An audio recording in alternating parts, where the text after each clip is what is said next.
Hello, good evening, and welcome to Monkeys with Fire. How's everybody tonight? Hope you're all well. Hope you're getting ready for the weekend. So we're going to take a look at another TTRPG this evening, and we are going to explore Pressure. This is an industrial science fiction role-playing game from Osprey Games. Our thanks, of course, to Osprey Games for providing the review copy for this evening. As regulars to the channel will know, whenever we do one of these explorations, I always like to point out that I obviously looked at role-playing games back when I was in my college days playing Dungeons and Dragons. I've taken a long break since that time, and now I am rediscovering all of the many games that are available on the market. So many different genres to explore now, more than just fantasy, swords and sorcery. So this is part of my sort of exploration. If you have any questions, please do leave them in the chat or leave a comment on the video, and I will do my very best to answer them for you. All right, let's go to the table and take a look. Good evening, Roger. How are you? Hope you're well. Happy Independence Day. I trust that you will be out with family later on.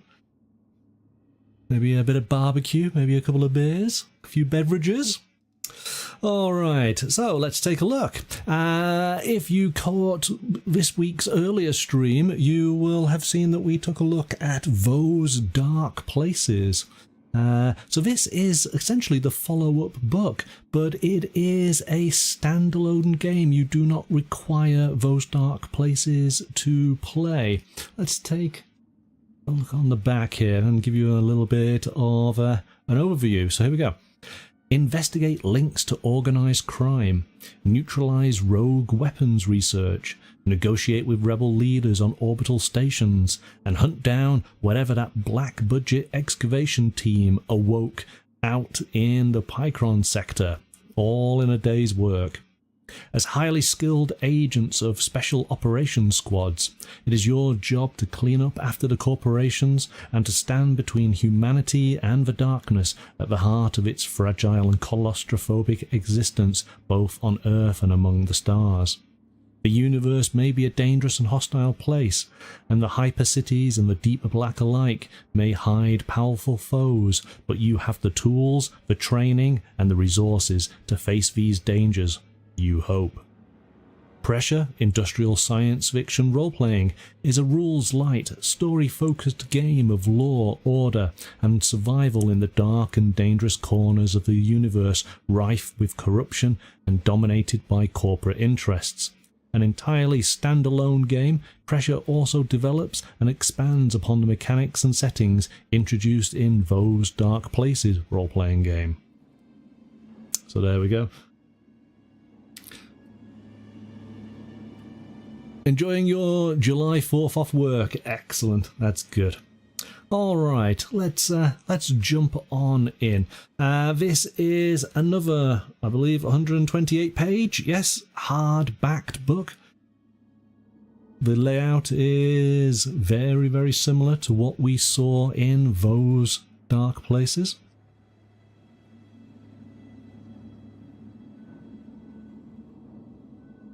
So as you can see, we got nice pages of graphics in here.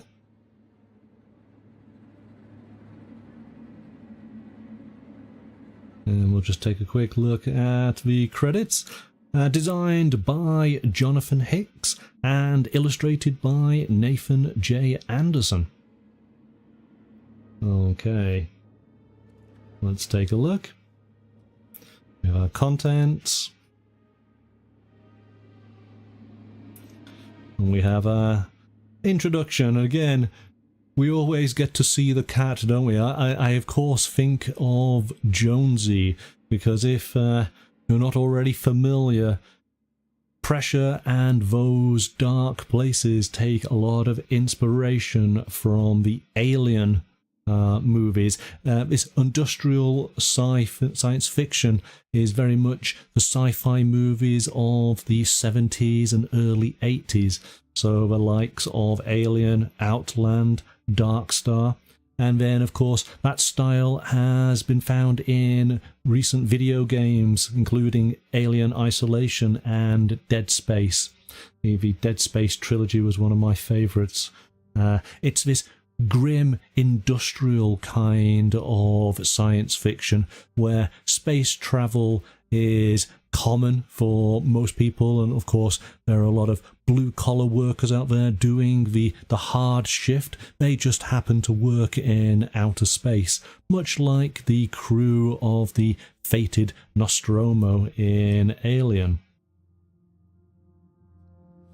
But where this game differs from those dark places is that we have the introduction of the SOS division, the Special Operations Squad.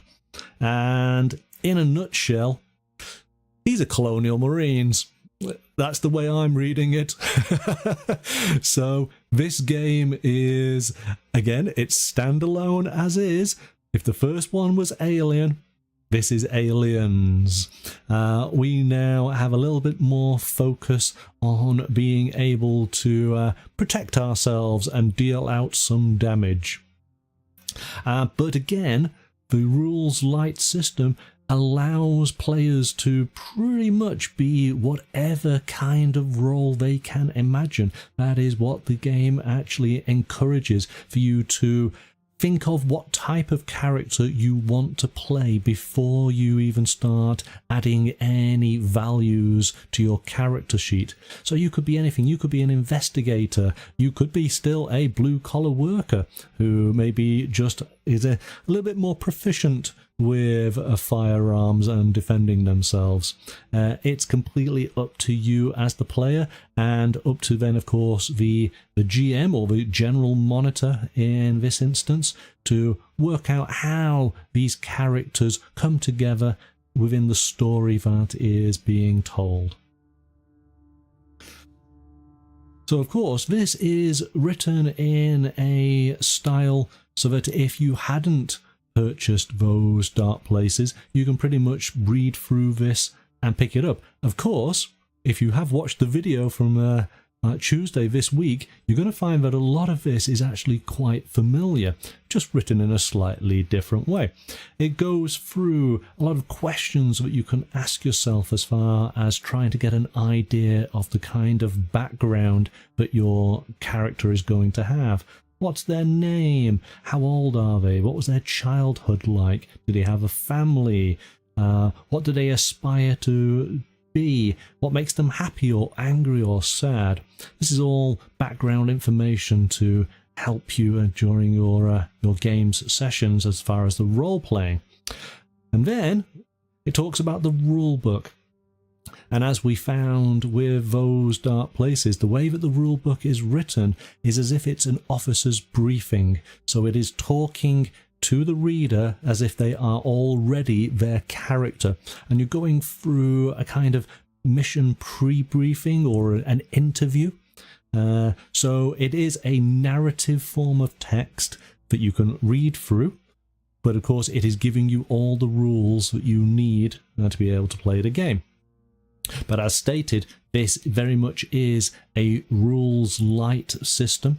There's not a huge amount of rules for you to remember and learn. And once you do know the basics, you're pretty much set up for any encounter. So it's going through an officer's briefing. And straight away, it talks about our attributes. The key attributes for a character is charisma, agility, strength, and education. So this forms your case file. And slightly different than the previous game, you have 10 points to divide up between these 4 attributes. ultimately, this gives you more freedom than what it did in the first game. The first game basically said you could use a 4, a 3, a 2, and a 1. But now you do have the freedom, if you wanted to put maybe 2 4s into 2 of the attributes, and then 2 1s into the final. So really stacking those values if you wanted to be particularly proficient in just 2 attributes, depending of course on the team that your character is part of. So just like we did on Tuesday, let's create our character.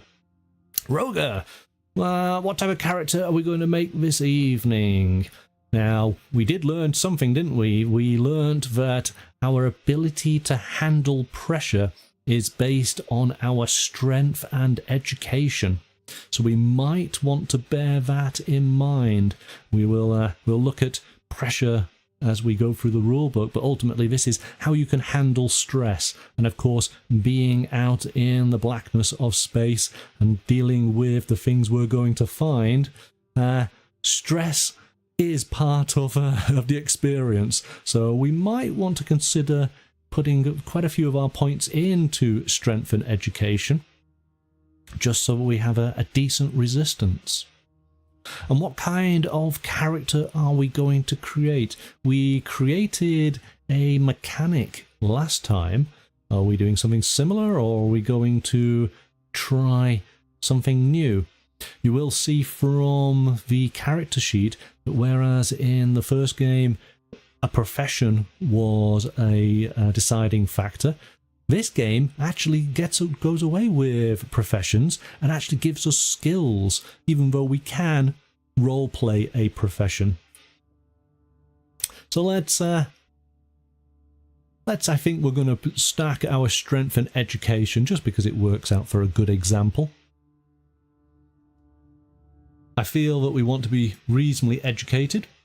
Let's put a 4 in there. We're going to put a 3 in our strength. We are being very, very easy on this one. So there we go. And we automatically know that our pressure bonus is going to be 7. We can put that just there. Okay, and so it does explain how attributes are used in the game. This is a D6 based system.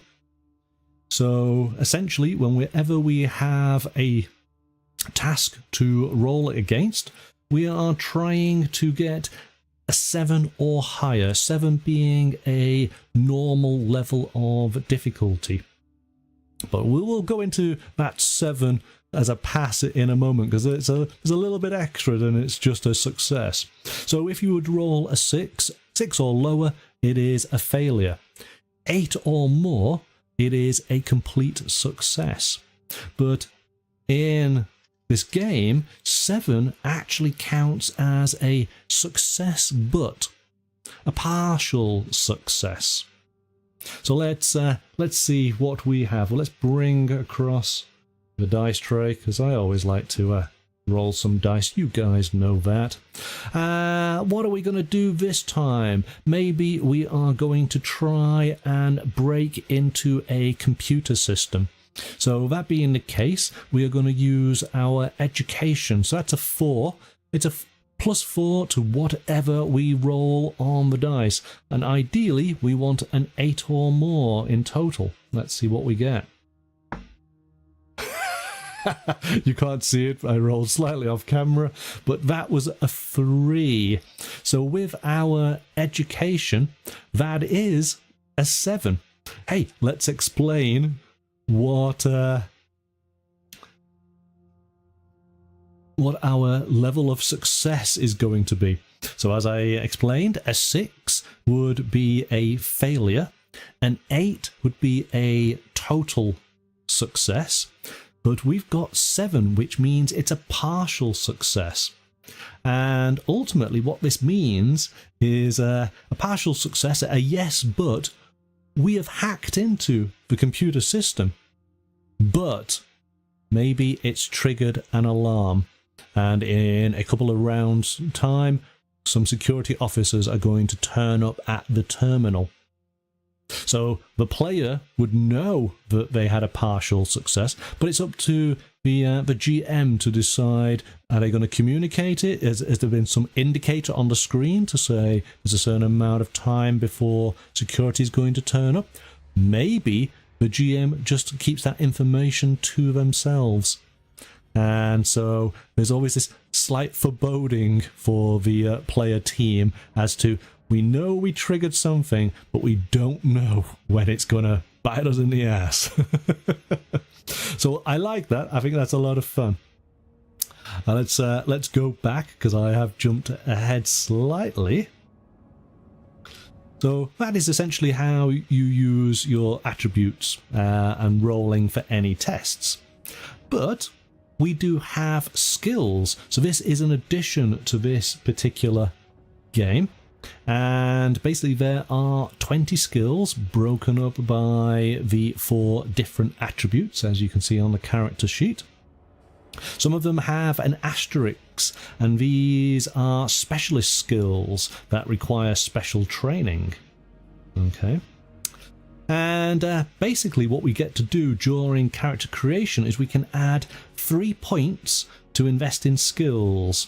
So we could put maybe 2 points into one, or we could put 1 point into each, and these are a bonus to each of our attributes, depending on if we are using that particular kind of skill. So say, for example, if we added a 1 to the computers, then we would have had a total of 5 for that roll, and we would have got an 8. So maybe we should do that now. But Roger, we got 3 points.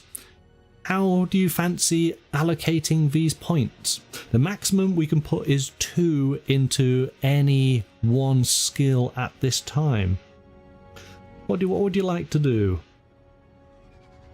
I'm thinking maybe we should distribute them into 3 different areas. So what skills do we have? And again, it does give us a breakdown in the book here, but we have, for charisma, we have bargain, con, leadership, perception, and streetwise.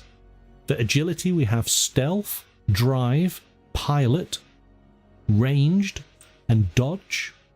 Dodge could be an interesting one. For strength, we have climb, hand-to-hand, leap, melee, and swim. And for education, we have computers, engineering, medicine, navigation, and science. 3 areas. Okay, so where are you going to allocate?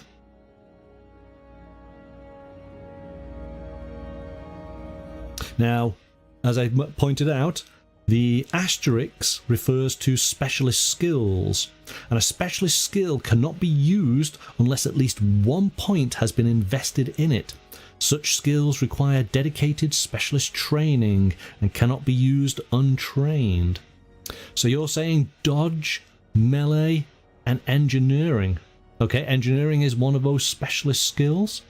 So I feel like we are going again down that engineering path, but that's absolutely fine. Let's do that. Dodge is a good one because this is something new. So we'll put a 1 into dodge. A 1 into melee, and a 1 into engineering. So we can actually put in a total here just for ease of reference as we're playing. So we can see what our bonuses are. And there we go. So again, we had an example, didn't we, when we were trying to open a blaster door. We could roll the die, add our education and engineering skill, which is a 5, add that to whatever our die roll is, and hopefully it is sufficient to be able to jury rig the electronics on the door and to be able to open it up. So there we go. That is our skills. And we've just detailed about levels of success. I'm going to move that out of the way a little bit so we can take a new look. We learnt about being able to play a SAM, a synthetic automaton. So giving players a little bit of information of just what it might be like to play a character similar to Bishop. We then have some information about opposed rolls, which essentially means that you are rolling against either an NPC or maybe another player character, depending. And then it goes into the rules on combat. Initiative is basically rolling a single die and adding your agility score, and then working through in order of whomever has the highest score. We have ranged combat. Standard difficulty to beat is a 7. And so this is where we might use our ranged skill in addition to our agility. But as we can see, ranged actually is a specialist skill. We need to have some training. So at this moment in time, our ranged ability would just be 2, because we've not done any training in ranged. Dodging. So this is a new section. Let's just go through this. So the dodge skill is used when a character attempts to dodge a threat to their health. If a character is successfully attacked, they can elect to use their dodge skill, making a die roll and adding their dodge skill to beat the standard difficulty number of 7. The level of success will determine the amount of damage they take, if any. So on a failure, they take damage as normal. On a partial success, they take a single point of damage. They manage to avoid the worst of it, but they still get hurt. And on a success, they avoid all the damage and escape harm.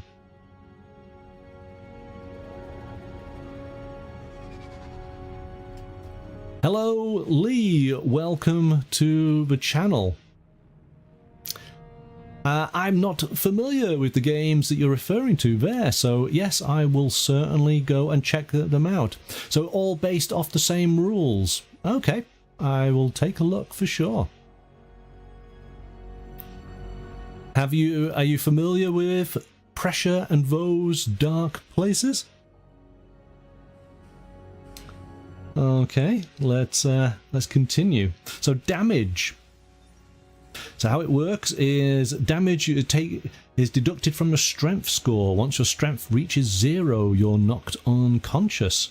But a medic or somebody who has the medicine skill, so that would typically be our education using some kind of medical equipment, maybe a med pack. But if you do have the medicine skill, then that would give you a bonus. And basically, damage is deducted from your strength score. Once your strength reaches 0, you're knocked unconscious. A medic can revive you if they roll a 7 or more with their medicine skill. Once it reaches -2, your strength, you are dying, and you will die after a number of rounds equal to your original strength score, unless stabilized by a medicine roll. This is one thing that I've going through the game, I've realized that yes, you're not necessarily heroes in the same sense as maybe in some other games. You are a little bit squishy. So combat and damage, it's not good. You really are trying to avoid taking any damage, much like in real life.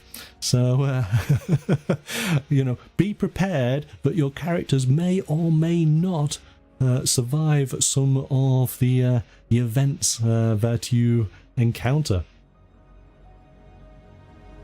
So it talks about damage caps. So each type of damage, punches, guns, knives, has a damage cap that indicates the maximum amount of damage it can do. This number is the maximum number you can roll on a d6, even if you roll higher than the damage cap. So for example, a punch might only do 1 point of damage. and have a damage cap of 1. But if there's a damage cap of 2, then you get to roll the dice. If you get a 1, then that punch only delivers 1 point of damage. But if you roll the 2 or higher, then it delivers the 2. And the same can be said maybe for a shotgun. Say the shotgun, if close range, would have a damage cap of 4.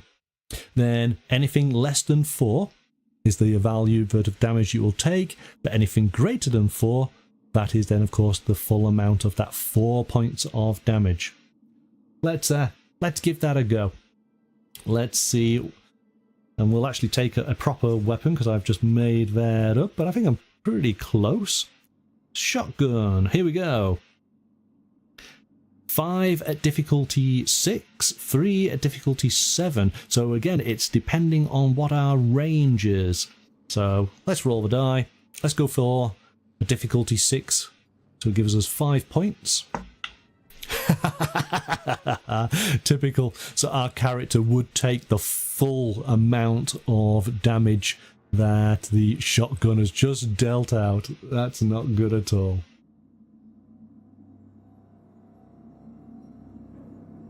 So Lee, you're trying to get away from typical fantasy of D&D every now and again. Yes, well, there are plenty of games for you to explore. That's a little bit of the nature of the channel, that looking at all the different types of RPGs that are out there. Hopefully, going back through our sort of back catalogue of videos, there might be lots of games that will inspire you. Maybe a game of Pressure might be a good idea for you. If you like the sort of the 1970s, early 80s sci-fi industrial aesthetic of Alien and Aliens, oh yeah, you might enjoy this. Okay, so we did talk last time about actual pressure. This is your ability to handle the stress of the things that you are encountering. So to make a pressure roll a single d6 and add your pressure bonus, which is your combined strength and education. So as we know, that is 7. If you roll more than 10, you've passed, and while you're shaken, you'll be fine.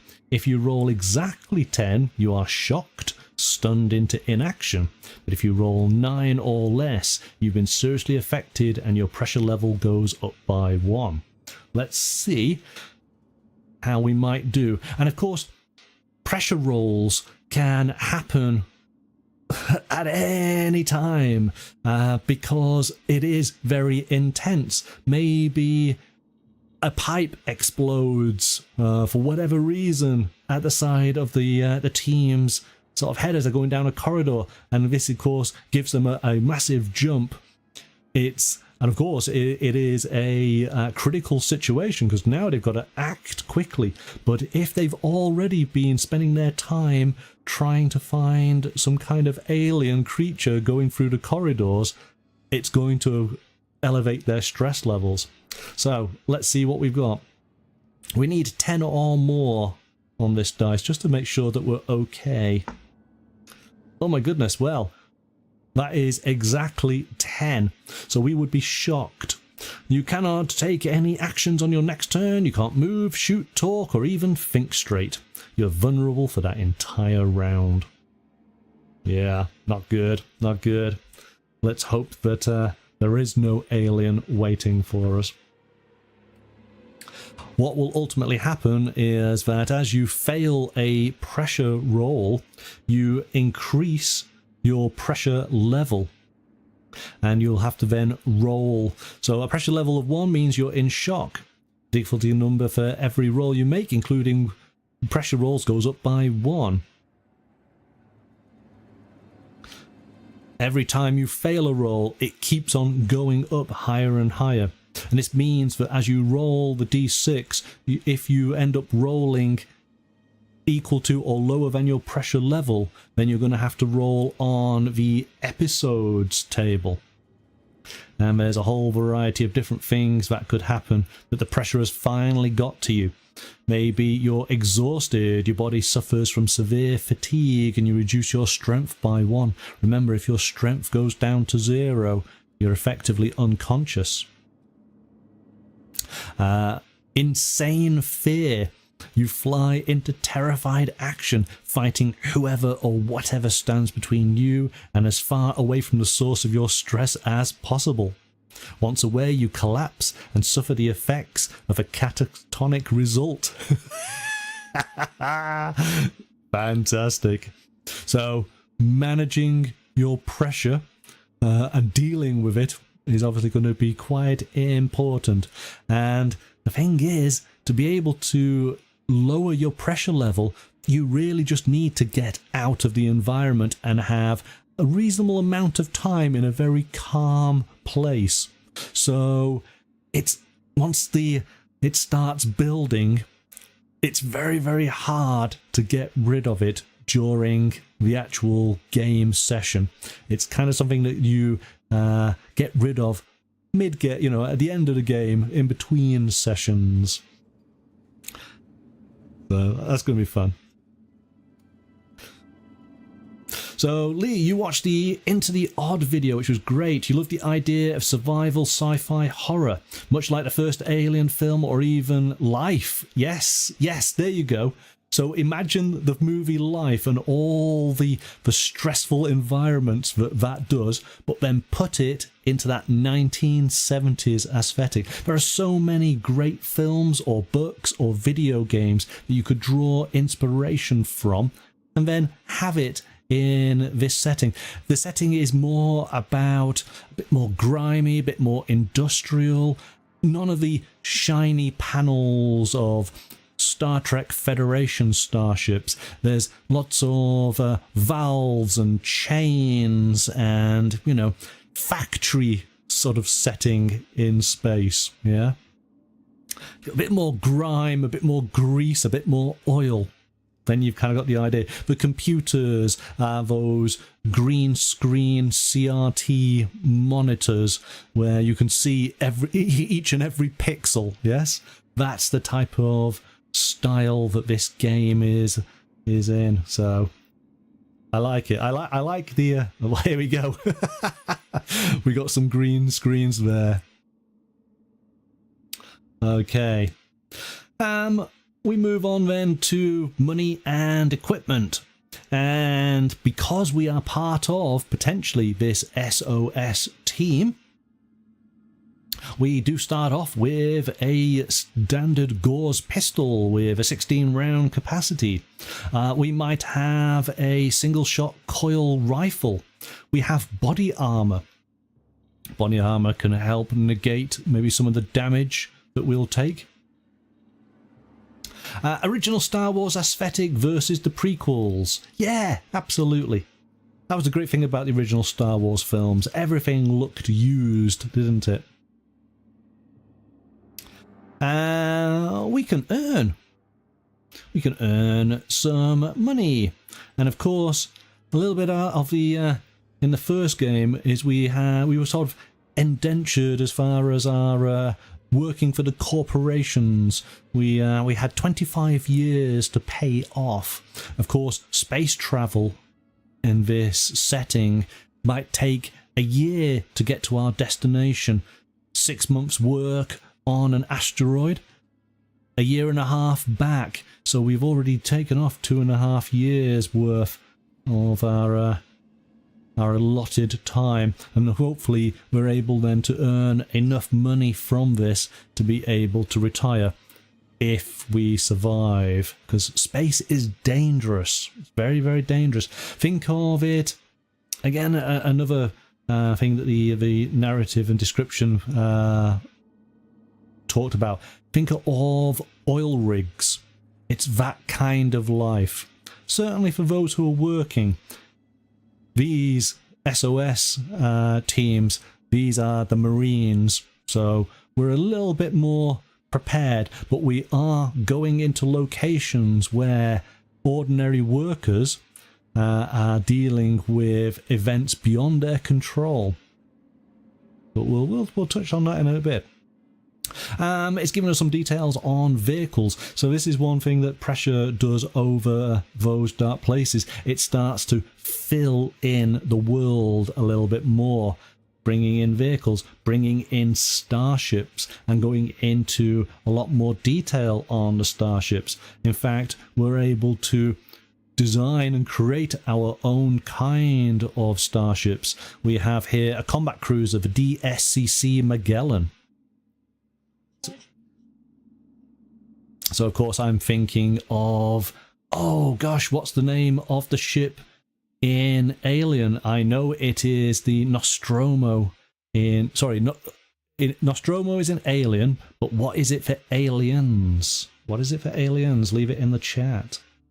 It gives us some details on starship systems, because as damage occurs, it might be to various internal systems. We got details on interstellar navigation.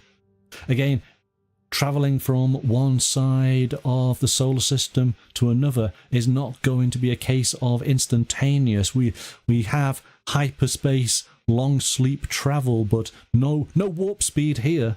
So it might take days, weeks, even up to years to go from one side to another. And the hazards that we might encounter from micrometeorites, or maybe sun radiation, solar winds. And then starship combat makes you think of The Expanse, and how combat is portrayed on that missiles can be launched, miles and miles away. And it's only once that missile is upon you do you realize maybe you have some kind of anti-missile defense batteries. Mass driver cannons, missiles, they seem to be the main two. And then damage to starships, as it explains here. Starships don't blow up in fiery fireballs. They basically just break apart. Hopefully you are wearing your spacesuit. Hopefully you have maybe got into an escape pod. But it gives you all the details to be able to damage the starship, and then actually looking at various areas of the ship that take damage. So for example, let's do the computer core. So the first hit that hits the computer is damaged. All rolls related to the ship's systems have their difficulty numbers increased by 1. The second hit, there's a system error. All rolls related to the ship's systems have their difficulty numbers increased by 1 and communications are down. The third hit, the AI is down. The ship will still respond to maneuvering and firing commands, but data, scanners, sensors, communications, navigation, and anything else tied to the central computer goes offline. So maybe if you get through the encounter, one of our engineers can go down and try and repair the computer core. But that's the computer core. What happens if the life support goes? Then we're in real trouble. There's a cost of repairs. Maybe if we find that our actions were not particularly good, the corporation will take the cost of repairs of the ship out of our salary. I can imagine that's what the corps would probably do, wouldn't they? We got some details here on non-player characters and some quick selections so that the GM can quickly throw in an NPC. There's a few more there. Oh gosh. What was in this vat?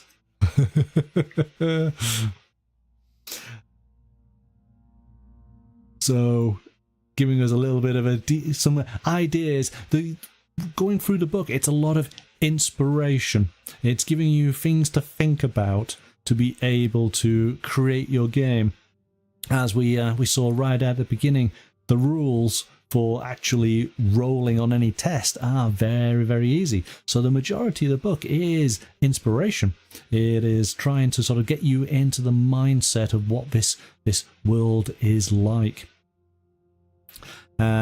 Dangerous personnel, rogue AIs, types of creatures, things in the shadows.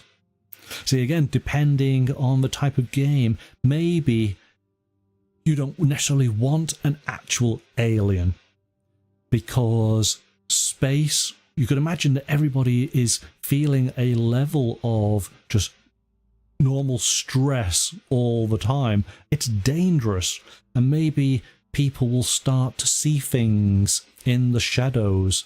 Maybe, as we discovered in the previous game, that there's a leaky pipe that is venting some kind of toxic gas into the air system that is making people, changing their brain chemistry a little bit, and maybe they're starting to see things that are not really there, like ghosts or spirits or poltergeists. And it does then mention aliens, but you'd have to get the book to find out how they tackle aliens. Okay, so that ultimately is what you would consider to be the player manual. We then start the GM section, and this is building, as I say, upon the setting, trying to give the GM as much inspiration as possible. So we have a timeline from 2122 to the present day, and this is detailing everything that has occurred. Interestingly, it is set on Earth initially, even though humanity has travelled out into the stars beyond our solar system. I'm talking about Proxima Centauri. So compared to 5e, would you say this is rules light? I'm currently running an OSR horror game, Liminal Horror, and I love that the fewer rules allows for quicker and collaborative storytelling. Well, Lee, if you didn't catch the beginning of the game, essentially everything is done on a d6 dice, and it is simply a case of whatever test your player is up against, you use an appropriate attribute: charisma, agility, strength, or education. Whatever score you've allocated to your character, you plus that to the roll of a dice. If the difficulty for that task is normal, then you are trying to get higher than 7, which is a complete success. A 6 or lower is a failure.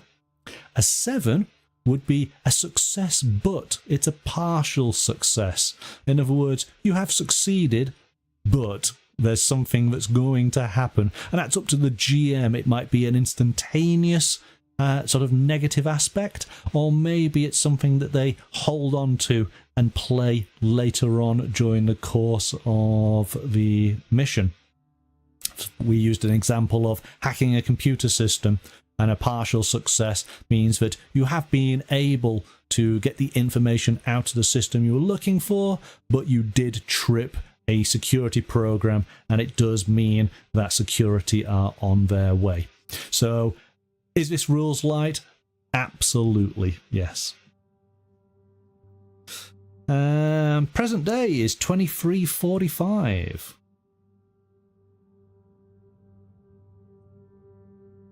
This is the type of game that you could essentially have a table set up, people come around the table, and instantly they can be playing straight away.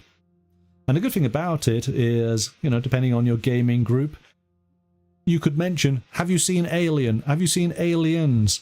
Then you are already there. You already have a good idea of what the world is like. So it's now talking about various corporations. What's the name of the corporation in Alien? We have here, the first one is the Cambridge Wallace, and then it's Wayne and Tanaka. That's not Bruce's company, is it? Hedgelandis. Hudson Automatons. Hudson. Is that a callback to Bill Paxton's character? Wayland, yes, Wayland, but it's a two-parter, isn't it? I'm sure there's another name on there, just like Wayne Tanaka. We got the Rogue, we got cults and terrorists.